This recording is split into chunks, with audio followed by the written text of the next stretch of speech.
What is this tool for? This tool is for bleeding the clutch slaves on semi-trucks. Who makes it? Groftools. This is similar to what the bare tool will look like. This is what the tool would look like. You got to pretend this is a new clutch slave cylinder. And everybody knows that this is the company that makes them, Wabco. Yep. Step one, you need to make sure the reservoir on the truck is full of .3 brake fluid and fill it up. Make sure you leave the cap cracked open, and then you take your flashlight on the firewall of the truck inside and verify there is no fluid leakage inside the cab of the vehicle.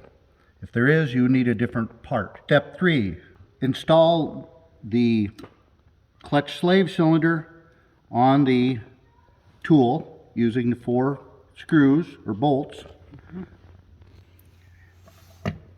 The next step would be go under the truck and drain the air system on the truck if the cylinder is equipped with an air assist. If it is not, you do not need to drain air out of the truck to remove this fitting. Next step is on the truck, you remove the 4 bolts that attach the old or clutch slave cylinder, pardon me, from the bell housing. You remove the clip that is in this area off of the old slave cylinder with a pick. You quickly take the line out of the old slave cylinder and snap it fully into this right here. Do you put the clip back in?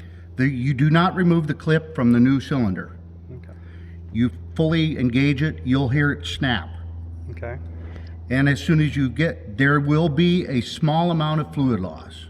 That is expected. Next step, take an 8mm wrench on the new cylinder, crack it open, and you will start to see fluid come out after 30 seconds to 1 minute. And when you start to see fluid coming out, you tighten that bleeder screw up so it's closed. Now the system is closed. Next step is you actuate the handle and fully depress it, and then let it up, and you will notice the rod will start extending by itself. You may have to lift on the handle to watch the rod come down. You need to make sure this piston in here fully extends. All right, that was 1 pump. You need to do at least 4 to 6 full pumps, but you'd have to make sure this rod extends between every pump. And after the 6th pump, or the bolts, pardon me, and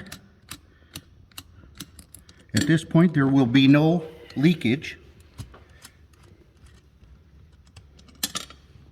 and there will be a small amount of oil or fluid on the master from the initial line switch. Don't be alarmed about that. Then you attach this to the bell housing of the truck.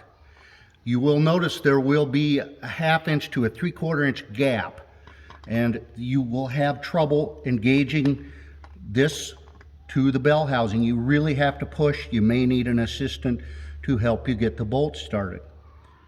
After the bolts are started, you tighten them down to whatever the torque spec is, and then you go back up to the fluid reservoir. Make sure it is full to the appropriate level. But at that time, if it is, you close the cap, you go inside the cab of the truck, and the clutch pedal should have 3/4 to 1 inch free play. If you do not have that, check your clutch adjustment down at the transmission, and if that is all right, then you will need to possibly go under the dash at the clutch pedal and extend the rod slightly on the slave. You need, on the clutch pedal, 3/4 to 1 inch. This part of it will be complete. You don't need to touch this again. So by using this tool, what do you save? You save a large amount of labor because these, if not bled correctly, you will get air in the system and you will have customers complaining about a spongy clutch pedal. And this will completely, because you fully depress this piston, and this is where the air will get trapped, and there is no way to get all the air out of this